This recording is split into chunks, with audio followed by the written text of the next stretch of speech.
है function family, welcome back. Let's start new fan fiction. Midnight का वक्त, forest area और सुनसान सड़क। थोड़ी बहुत बारिश भी हो रही थी। एक कार जो उस सुनसान सड़क पर अपने डेस्टिनेशन के लिए निकल चुकी थी। अंडर स्पीड उस कार में जो 3 लोग मौजूद थे वो एक दूसरे से बातें कर रहे थे। अचानक फॉरेस्ट एरिया की तरफ से कुछ आया जो बिल्कुल अनएक्सपेक्टेड था। ड्राइवर ब्रेक तो लगा चुका था, पर ये इतना ज़्यादा सडन हुआ था कि वो अपनी कार को टाइम पर रोक नहीं पाया और जो नहीं होना था वो हो चुका था। कुछ तो उस कार से हिट हो चुका था। तुरंत कार में जो 3 लोग बैठे हुए थे वो डरे और टेंशन में नीचे उतर चुके थे। सामने का नज़ारा बहुत ज़्यादा शॉकिंग था। एक इंसान जिसने वाइट शर्ट और ब्लैक जीन्स पहन के रखी थी, फेस पूरा ब्लड में कवर, इवन बॉडी पर भी बहुत ज़्यादा इंजरीज थी। वो वाइट शर्ट भी बिल्कुल डर्टी, मडी और ब्लडी हो चुका था। हर तरफ बस ब्लड था। उस इंसान का इतना ब्लड बह चुका था कि उसका फेस तक उस ब्लड की वजह से क्लियरली नज़र नहीं आ रहा था। और ये नज़ारा और भी ज़्यादा डेंजरस तब बन गया था जब उन तीनों लोगों ने उस इंसान के हाथ में एक छोटे बच्चे को देखा। उस बच्चे पर भी बहुत सारा ब्लड लगा हुआ था और वो बच्चा बिल्कुल भी अपने सेंस में नहीं लग रहा था, क्योंकि इतने बड़े एक्सीडेंट के बाद भी वो बच्चा अपने मुंह से एक आवाज़ तक नहीं निकाल सका था। वो इंसान जो अभी भी होश में था और अपने एक हाथ से उस छोटे बच्चे को अपने सीने से लगाए हुए अपना दूसरा हाथ उस लोगों की तरफ बढ़ा रहा था। तुरंत ही वो तीनों लोग उस घायल इंसान के पास पहुंच चुके थे। प्लीज मेरे बच्चे को बचा लीजिए, प्लीज मेरी हेल्प कर दीजिए। वो इंसान जिसके मुंह से भी खून बह रहा था और उसका दर्द उसकी ना सिर्फ आंखों में बल्कि आवाज़ में भी समझा जा सकता था, पर इतना इंजर्ड होने के बावजूद उसे खुद के नहीं बल्कि खुद के बच्चे की फिक्र थी। वो तीनों लोग जो उस इंसान की हालत देखकर ऑलरेडी डर चुके थे, तो वो तीनों भी एक दूसरे की तरफ एक नज़र देखते हैं। उनमें से एक जो मिडिल एज पर्सन था वो अपने दोनों नेफ्यूज़ की तरफ देखकर जस्ट नोट करता है और तुरंत ही वो दोनों यंगस्टर्स जिसमें से एक ने उस इंसान के हाथ से उस बच्चे को ले लिया था और दूसरे ने उस इंसान को अपनी बाहों में बहुत केयरफुली होल्ड कर लिया था। अब तक वो इंसान अनकॉन्शियस हो चुका था, पर उसने अपनी आईज तब क्लोज की थी जब ये तीनों भी उसकी तरफ हेल्प के लिए बढ़े थे। मतलब वो तब तक होश में था जब तक ये लोग उसकी हेल्प के लिए अग्री नहीं हुए थे। और फाइनली उसने जब देखा कि कोई उसकी हेल्प करने के लिए यहाँ मौजूद हो चुका है, तब जाकर कहीं उसने उस बच्चे के ऊपर से अपनी ग्रिप को ना सिर्फ लूज किया था बल्कि उसने अपनी स्ट्रेंथ को भी पूरा ड्रॉप कर दिया था। उस छोटे से बच्चे को लेकर और उस इंजर्ड इंसान को लेकर वो तीनों भी तुरंत ही वहाँ से निकल चुके थे। लगभग 4.5-5 साल का एक छोटा सा बच्चा हॉस्पिटल के एक वीवीआईपी रूम में बेड पर लेटे एक इंसान का हाथ होल्ड किए बार बार उसे जगाने की कोशिश कर रहा था। उसकी आंखों में बहुत सारे आंसू थे और होठों पर बस एक ही नाम, शियान शियान उठ जाओ ना, आप तो इससे पहले इतने कभी नहीं सोए, उठ जाओ ना, युवान आपको बहुत मिस कर रहा है, शियान शियान उठ जाओ ना। वो छोटा सा मासूम सा बच्चा जो अपने आंखों में आंसू लिए बेड पर लेटे उस इंसान का हैंड होल्ड किए उस अनकॉन्शियस इंसान को उठाने की नाकाम कोशिश कर रहा था। डोर ओपनिंग की साउंड से उस छोटे से बच्चे का ध्यान डाइवर्ट होता है और जैसे ही वो डोर पर जो पर्सन खड़ा था उसे देखता है, तब रोते रोते उसकी तरफ भागते जाने लगता है।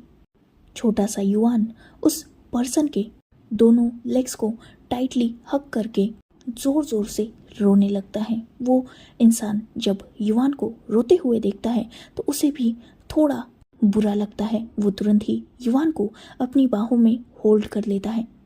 हैंडसम काका, आपने कहा था कि युवान का शियान शियान जल्दी उठ जाएगा, पर शियान शियान तो उठ ही नहीं रहा। मैं कब से उठा रहा हूँ, 5 दिन हो चुके, शियान शियान कब उठेगा?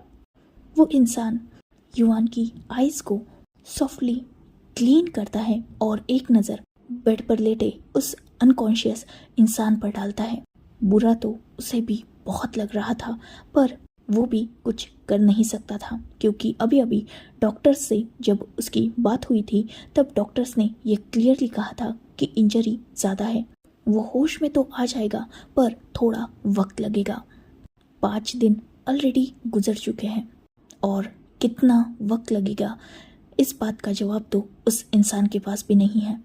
युवान, मेरी अभी अभी डॉक्टर अंकल से बात हुई। उन्होंने मुझसे कहा कि आपके शियान शियान बहुत जल्दी उठ जाएंगे। बस उन्हें थोड़ा ज़्यादा लगा है ना, तो उन्हें अभी रेस्ट की ज़रूरत है। जब उनकी बॉडी पूरी तरीके से हील हो जाएगी और वो स्ट्रांग हो जाएंगे ना पहले की तरह, तब वो अपनी आइज़ ओपन कर देंगे। लेकिन तब तक युवान को स्ट्रांग रहना है और अपने शियान शियान को भी ज़्यादा परेशान नहीं करना। क्या बताता वो इंसान उस छोटे से बच्चे को, जबकि उसके खुद के पास ही जवाब नहीं है। इसीलिए फिर एक बार उसने इस बच्चे को थोड़ा झूठ और थोड़ा सच बोल दिया। मुझे शियान शियान की याद आ रही है, मुझे वो ऐसे अच्छे नहीं लग रहे। आप बोलो ना उन्हें जल्दी उठने के लिए।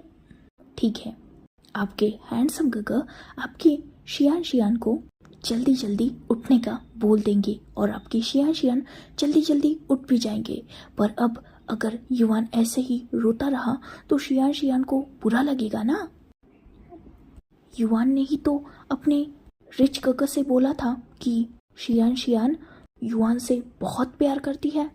तो क्या शियान शियान को अच्छा लगेगा कि युवान ऐसे हर रोज उनके पास आकर रोता है? नहीं हैंडसम गगा, मैं रो नहीं रहा, पर मुझे शियान शियान को अच्छा देखना है। ऑफ कोर्स कि आपके शियान शियान अच्छे होंगे, और वो जल्दी जल्दी अच्छे तब होंगे जब युवान रोएगा नहीं बल्कि अच्छे से बिहेव करेगा। वो टाइम पर खाना खाएगा और रिच गगा, हैंडसम गगा और ग्रैंडपा की सारी बातें मानेगा। ठीक है ना? Don't cry baby.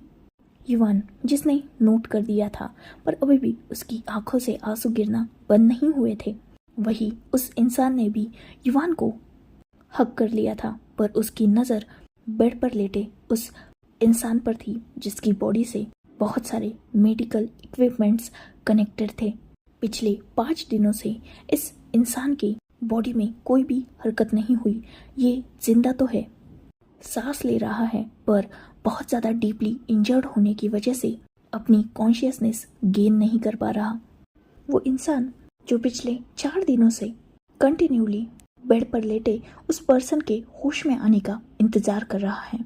बहुत सारे सवाल और बहुत ज़्यादा कन्फ्यूजन है, पर खैर ये क्लियर तब तक नहीं हो सकती जब तक वो इंसान अपनी कॉन्शियसनेस गेन नहीं कर लेता। एक डीप ब्रीथ लेने के बाद वो इंसान फाइनली युवान को लेकर उस वार्ड से निकल चुका था। नेक्स्ट डे अर्ली मॉर्निंग, फिलहाल मॉर्निंग 6 और 6:30 बस इतना ही टाइम हुआ होगा जब बेड पर लेटे एक हैंडसम इंसान की नींद उसके फ़ोन के रिंग की वजह से टूट जाती है। अपनी आईज को क्लोज किए अपने बेड पर वो इंसान मोबाइल ढूंढने लगता है, जो फाइनली कुछ देर की स्ट्रगल के बाद उसे मिल भी जाता है। बिना आईज ओपन किए वो इंसान उस कॉल को पिक कर लेता है और अपनी स्लीपी और लो वॉइस में हेलो, बस इतना ही बोल पाया था। और सामने वाले की बात सुन के उसकी नींद उसके आंखों से तुरंत ही पूरी तरीके से वैनिश हो चुकी थी। वो तुरंत बेड पर उठकर बैठ चुका था और इनफैक्ट उस कॉल को डिस्कनेक्ट करके वो तुरंत ही रूम के बाहर भागा था। गगा अंकल, गगा उठो, गगा ओपन द डोर। वो इंसान जो अपने रूम से निकलकर अपनी साइड वाली रूम पर जोर जोर से नॉक कर रहा था, जो उसके ब्रदर का रूम था। साथ ही वो जोर जोर से शाउट भी कर रहा था। तो उसका ब्रदर, जो ऑब्वियसली इतनी सुबह नींद में ही था, वो बाहर से इतनी नॉइज सुनकर फाइनली वो डोर तो ओपन कर चुका था। वही एक दूसरे रूम का भी डोर ओपन हो चुका था, जहां से एक मिडल एज पर्सन बाहर आया था। वांगजी, क्या हुआ है? क्यों सुबह सुबह इतने चिल्ला रहे हो? उसे होश आ चुका है, डॉक्टर्स का कॉल था, हमें अभी निकलना होगा। ये सुनते ही सिचैन, जो अभी भी अपनी नींद में थे, उन्हें भी तुरंत ही होश आ चुका था, मतलब उनकी नींद भी उड़ चुकी थी। वही वो मिडल एज पर्सन जिसने भी ये बात सुन ली थी, वो तुरंत वांगजी के सामने आकर रुक चुका था। युआन, वो कहाँ है? अंकल, वो अभी भी सो रहा है, जाओ उसे भी उठा लो। अंकल, क्या पहले हम जाकर बात कर ले?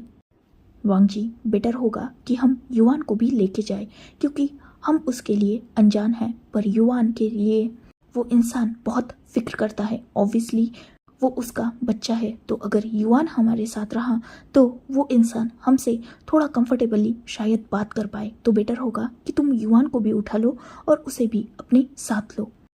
अंकल, पर वांगजी, अंकल बिल्कुल सही कह रहे हैं, युआन को उठा दो। सिचैन और कुरैन की बात अब वांगजी मान लेता है और वो भी युआन के रूम की तरफ निकल चुका था। वही कुरैन और सिचैन एक दूसरे की तरफ देखते हैं और वो भी तुरंत अपने अपने रूम में रेडी होने निकल चुके थे।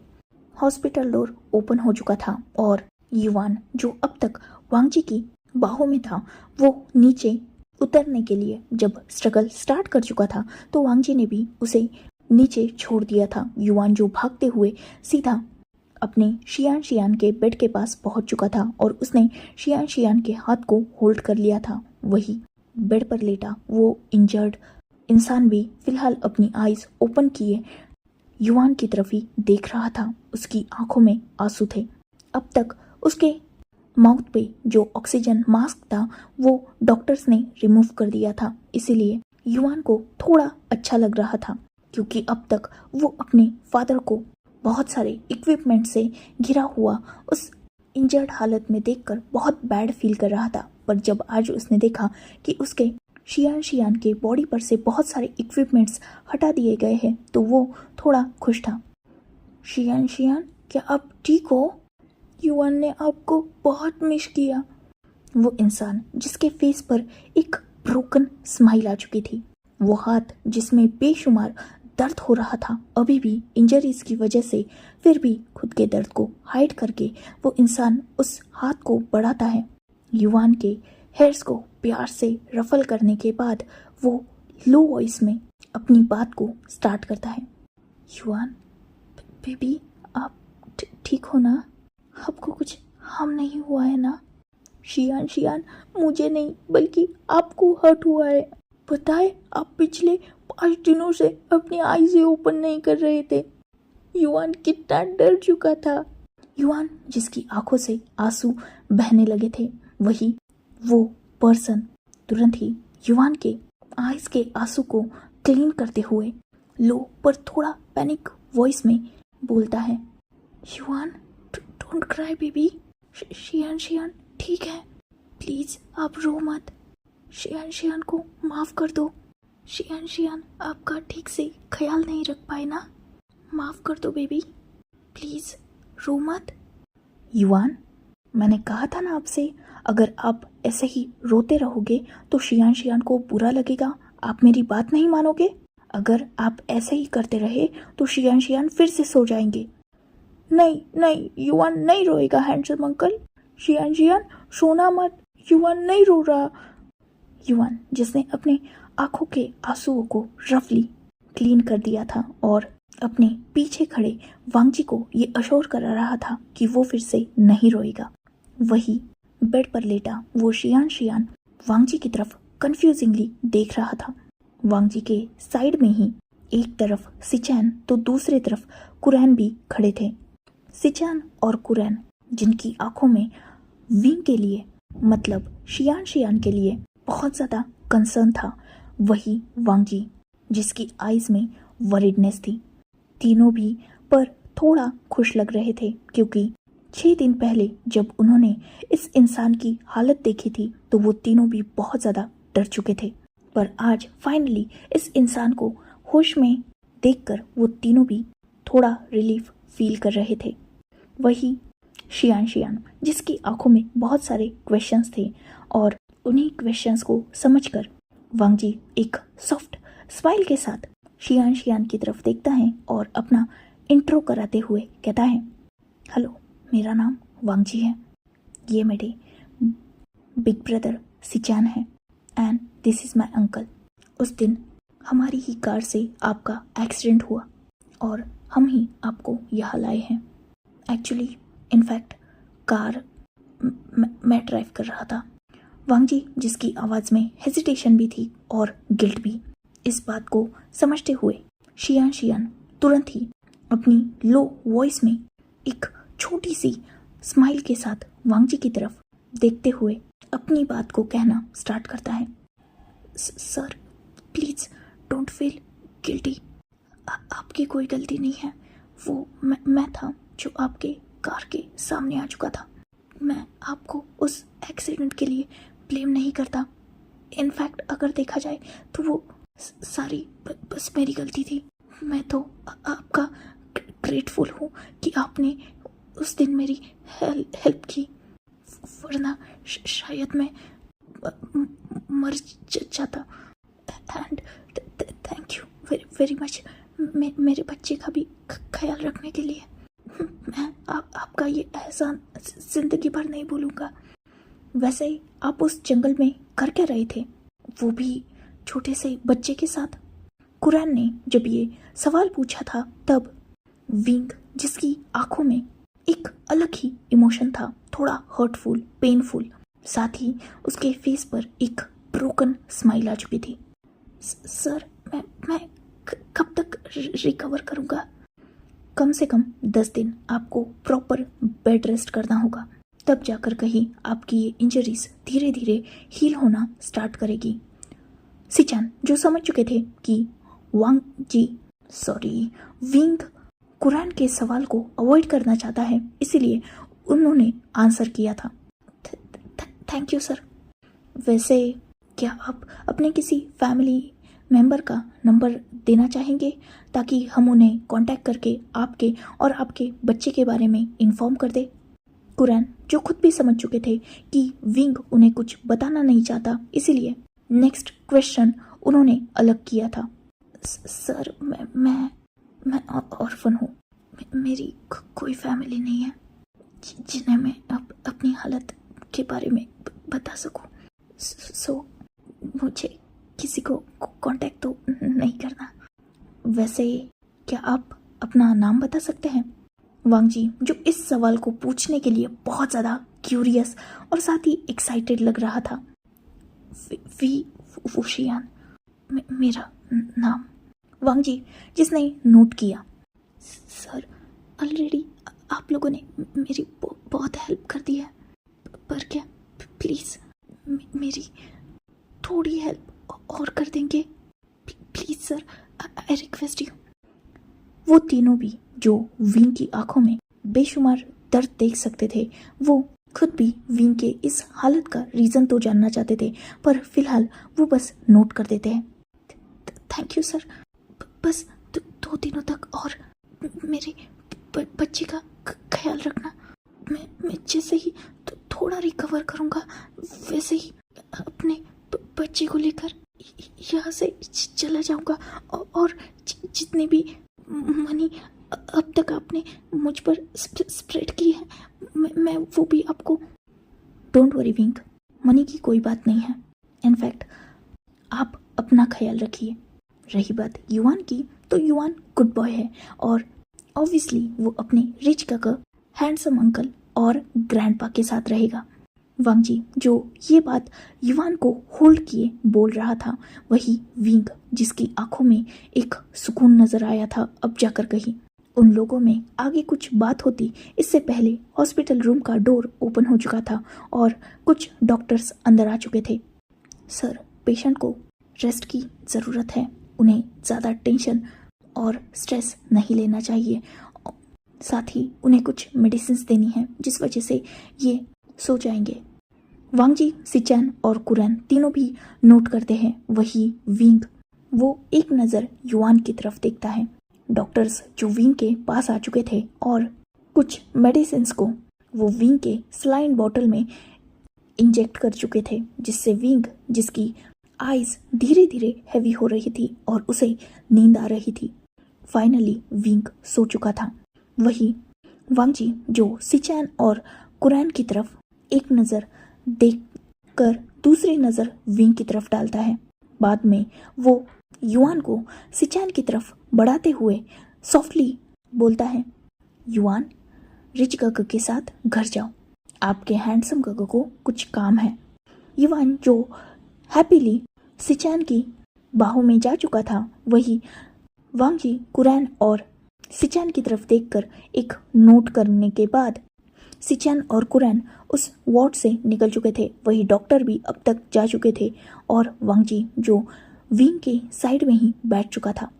सॉफ्ट सिल्की शोल्डर तक आते हल्के से short but long hairs, almond eyes, sharp nose, cherry lips, lips के नीचे वो छोटा सा मोल, सॉफ्ट चिक्स और मिल्की वाइट स्किन।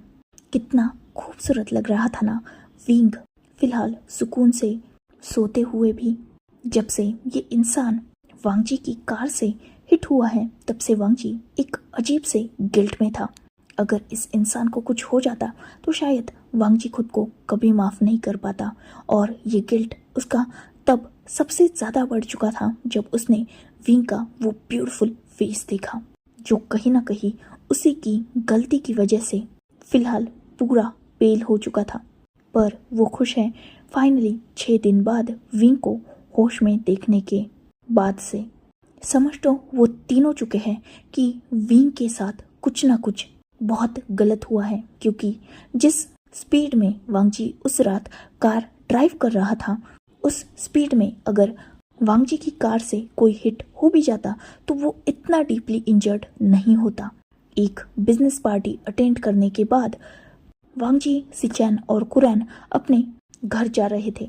जहां वांग जी ड्राइव कर रहा था, वही सिचैन बैक सीट पर और कुरैन पैसेंजर सीट पर बैठे हुए थे। वो तीनों भी बिजनेस रिलेटेड ही बात कर रहे थे और वांग जी का फोकस पूरी तरीके से ड्राइविंग पर था। तब जाकर विंग अचानक से फॉरेस्ट से निकला था और उनकी कार से हिट हुआ था। वांग जी, कुरैन और सिचैन ने जब विंग की हालत देखी, उसे हॉस्पिटलाइज किया और उसके बाद डॉक्टर्स का जो स्टेटमेंट था उसे सुनकर वो तीनों भी समझ चुके थे कि वांग जी की एक्सीडेंट में कोई गलती नहीं है। पर फिर भी उसे बुरा लग रहा था, क्योंकि भले ही विंग पहले से ही बहुत ज़्यादा इंजर्ड था, पर कहीं ना कहीं वांग जी की वजह से वो और भी ज़्यादा इंजर्ड तो हो चुका था। पर आज जब विंग ने उससे कहा कि इसमें उसकी कोई गलती नहीं है और अगर वांग जी वहाँ नहीं आता तो शायद वो मर जाता, तो वांग जी को एक रिलीफ भी मिला कि एटलीस्ट वो वहाँ पहुँचा तो सही इस इंसान को बचाने के लिए। उसका गिल्ट तो कम हो चुका था, पर कहीं ना कहीं अब वो डेस्परेट था सच्चाई जानने के लिए। आखिर इस इंसान के साथ हुआ क्या? वो छोटा सा 5 साल का बच्चा, कोई क्यों ही इन दोनों की जान लेना चाहेगा? पर उसे अब थोड़ा डाउट भी था, क्योंकि क्या इन सारे सवालों के जवाब देना विंग प्रेफर करेगा? क्योंकि जब कुरैन ने विंग से सिचुएशन पूछी तो विंग ने डायरेक्टली उस सवाल को इग्नोर कर दिया। पर वांग जी तो ये डेस्परेटली जानना चाहता है कि इस इंसान के साथ हुआ क्या है। वांग जी जो विंग की तरफ देख रहा था, बहुत ज़्यादा कंफ्यूज भी था और बहुत ज़्यादा परेशान भी। एक अजीब सी फीलिंग थी विंग को देखने के बाद, जो वांग जी के अंदर उसे फील हो रही थी। खैर, कुछ देर तक विंग के पास बैठने के बाद वांग जी भी वहाँ से निकल चुका था। लगभग 2 दिन तक विंग हॉस्पिटलाइज था और तीसरे दिन विंग थोड़ा थोड़ा रिकवर होना स्टार्ट हो चुका था। उसकी इंजरीज बहुत ज़्यादा तो थी, पर वो अब यहाँ ज़्यादा दिन तक रह नहीं सकता था। विंग जो हॉस्पिटल के बेड पर लेटे यही सोच रहा था। 2 दिन तक कंटिन्यूडली वांगजी, सिचान और कुरैन तीनों ने भी उसकी बहुत केयर की थी। साथ ही युवान को भी वो विंग से मिलाने लाते थे। विंग इतना तो समझ चुका था कि ये तीनों भी बहुत ज़्यादा अच्छे हैं। यही रीज़न था कि वो युवान के लिए फ़िलहाल बेफिक्र था। पर अब 2 दिन का वक्त ख़त्म हो चुका था, मतलब उसने जितना समय मांगा था वो फाइनली एंड हो चुका था और अब उसे युवान को यहाँ से लेके जाना होगा। यही सोचते हुए विंग, जो उस हॉस्पिटल बेड पर बैठा हुआ था, वो डोर के ओपनिंग साउंड को सुनकर अपनी सोच से बाहर आया था। एज एक्सपेक्टेड युवान, वांगजी, कुरैन और सिचान तीनों भी डोर के पास थे। तीनों भी अंदर आ चुके थे। युवान, जो अपनी शियान मम्मा को आज फाइनली उठकर बैठा देखकर बहुत ज़्यादा खुश था, वो शियान के पास भागते हुए जाता है और शियान की गोद में बैठने के लिए बढ़ने ही वाला था, तभी वांगजी उसे बीच में ही रोक देता है। युवान, अभी भी आपके शियान इंजर्ड है, ऐसे नहीं करते बच्चा। वो अभी भी पूरी तरीके से रिकवर नहीं हुए हैं, उन्हें हर्ट हो जाएगा। युवान, जो थोड़ा सैड लग रहा था, पर तुरंत ही विंग ने युवान को प्यार से सहलाते हुए उसे हैप्पी करने की कोशिश की। युवान बेटा, आपके हैंडसम अंकल ठीक बोल रहे हैं, शियान को माफ़ कर दो, वो आपको कैरी नहीं कर पा रहे ना। कोई बात नहीं शियान, मैं समझ सकता हूँ, युवान बिग बॉय है। चारों के फेस पर भी स्माइल आ चुकी थी। विंग, जिसने युवान से अपनी नज़रें हटाकर उन तीनों पर डाली। Sir, thank you very much, मेरा और मेरे बच्चे का इतना ख्याल रखने के लिए। 2 दिन ख़त्म हो चुके हैं और मैं अब इजाज़त चाहता हूँ। साथ ही प्लीज़ आप मुझे अपना नंबर दे दीजिए, साथ ही बैंक डिटेल्स भी मैं आपको पे बैक कर दूंगा। विंग, जिसने अपनी बात ख़त्म ही की थी, तभी वांगजी, जो तुरंत थोड़ा शॉकिंगली और वरीडली विंग की तरफ देख रहा था। विंग, अभी भी तुम्हारी हालत ठीक नहीं है और पैसों की कोई बात नहीं है, टेंशन मत लो, और तुम्हें कहीं जाने की भी ज़रूरत नहीं है। जब तक तुम रिकवर नहीं होते तब तक तुम हमारे साथ हमारे मेंशन चलोगे। सर, लेकिन कुरैन, जो विंग से ये सब कुछ बोल रहे थे, और वही विंग जो शॉकिंगली कुरैन की तरफ, कभी सिचान की तरफ तो कभी वांगजी की तरफ देख रहा था। ऑब्वियसली इन तीनों के लिए वो अनजान है और वो भी इन तीनों को नहीं जानता। ऑलरेडी इन तीनों ने उसकी बहुत ज़्यादा हेल्प कर ली है, पर अगर कोई आपकी हेल्प कर रहा है तो सीधा उसके सर पे तो नहीं बैठते ना। यही सोचते हुए विंग, जो तुरंत रिप्लाई करता है, इसकी ज़रूरत नहीं है, मैं ठीक हूँ, मैं अपने बच्चे का और खुद का ख्याल। विंग, वैसे भी तुम अनाथ हो, ये बात तुमने ही हमें बताई ना, तो कैसे कोई तुम्हारा ख्याल रखेगा। ऑलरेडी तुम बहुत ज़्यादा इंजर्ड हो। डॉक्टर्स ने क्लियरली कहा है कि तुम लगभग 1 मंथ तक कोई भी एक्टिविटी ठीक से परफॉर्म नहीं कर पाओगे। अकेले घर में कैसे युवान का ख्याल रखोगे, तो बेटर होगा कि तुम हमारे साथ चलो। अंकल बिल्कुल सही कह रहे हैं और हमें कोई प्रॉब्लम नहीं है। इनफैक्ट युवान बहुत प्यारा बच्चा है। वांगजी, जिसने विंग की बात को बीच में ही कट ऑफ करके अपनी बात कंप्लीट की थी। विंग, जो बहुत हेजिटेट कर रहा था, ऑब्वियसली ऐसे ही कैसे वो अनजानों के साथ जा सकता है। ये लोग अच्छे तो है, पर ऑब्वियसली एक दूसरे को ये कोई भी नहीं जानता। युवान जब सुनता है कि वो अपने शियान और बाकी सबके साथ एक साथ रहेगा, तो वो हैप्पी हो चुका था। विंग जो मना करने ही वाला था, तभी युवान तुरंत विंग के हाथ को होल्ड कर चुका था। शियान, रिच कक्का, हैंडसम अंकल और ग्रैंडपा बहुत अच्छे हैं। इन्होंने युवान का बहुत ख्याल रखा। युवान इनके साथ रहना चाहता है। वो गंदे नहीं हैं, वो मुझे नहीं मारते और ना ही मुझे रूम में बंद करके रखते। वो युवान का बहुत ख्याल रखते। ये तीनों आपको भी उन बुरे डैडी की तरह हर्ट नहीं करेंगे। युवान को फिर से वहाँ नहीं जाना। युवान को बहुत डर लगता है। मुझे हैंडसम अंकल के साथ रहना है। ये युवान को कभी नहीं डांटते। युवान, जिसकी आंखों में आंसू आ चुके थे, वही विंग, जो खुद ये बात सुनकर बहुत ज़्यादा इमोशनल हो चुका था, उसने युवान को अपने पास खींचा और उसे टाइटली होल्ड करते हुए अपनी बाहों में समेट लिया। विंग, जिसकी खुद की भी आंखों में हल्के से आंसू आ चुके थे, विंग खुद को युआन के लिए संभालता है और युआन के भी आईज से टीयर को क्लीन करता है। युआन बेबी, डोंट क्राई, रोते नहीं है बेटा, अपनी शियान को माफ कर दो। पर शियान प्रॉमिस करता है युआन से, आगे से कभी भी ऐसा नहीं होगा। पूरे डैडी कभी भी हम तक नहीं पहुंच पाएंगे और वो कभी भी शियान को और युआन को अलग नहीं कर पाएंगे। युआन को कोई भी हाथ नहीं लगा सकता। Don't worry baby.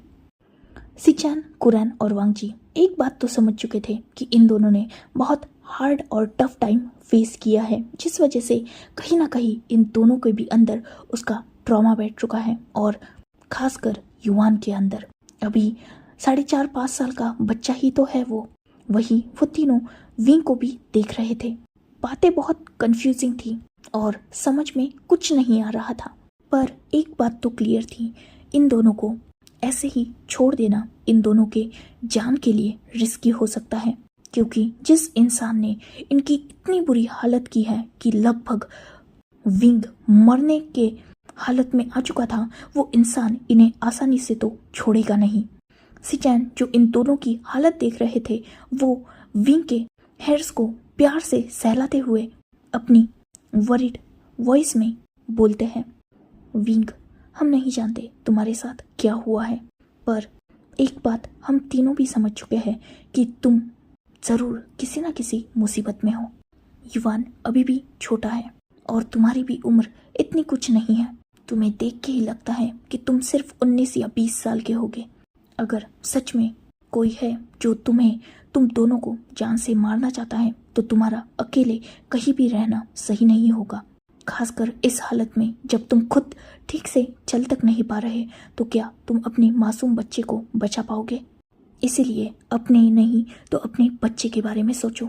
अगर वो जो कुछ भी है जो तुम्हें हार्म करना चाहते हैं, वो अगर फिर एक बार तुम तक पहुंच पाए, तो पिछली बार तो पता नहीं कैसे तुमने अपने बच्चे को प्रोटेक्ट कर लिया, पर क्या इस बार तुम ऐसी बॉडी के साथ जिसमें कोई भी जान ही नहीं है, उन लोगों से फाइट करके अपने बच्चे को बचा पाओगे?